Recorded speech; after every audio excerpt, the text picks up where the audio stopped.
Hello সবাইকে, সুন্দর একটা দিনে স্বাগত। তখন বাজে সকাল ৫টা ৫০ আর আমরা গাড়ি করে বেরিয়ে গেছিলাম এই যে ব্যান্ডেলের উদ্দেশ্যে। সেখানে গিয়ে ট্রেনে করে পৌঁছে গেছিলাম দুবরাজপুর স্টেশন।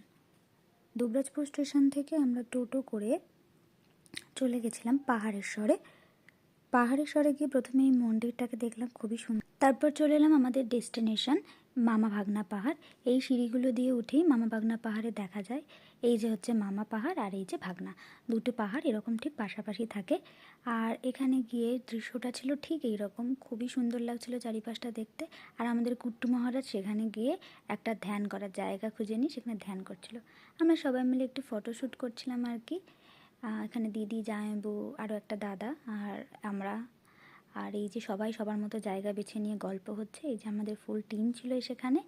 তারপর আমরা গেলাম বক্রেশ্বর। সেখানকার এই যে ফুটন্ত গরম জল, রাতে তাপসদার এই অসাধারণ এই গান শুনতে শুনতে খাওয়া দাওয়া করে আমরা ঘুমালাম।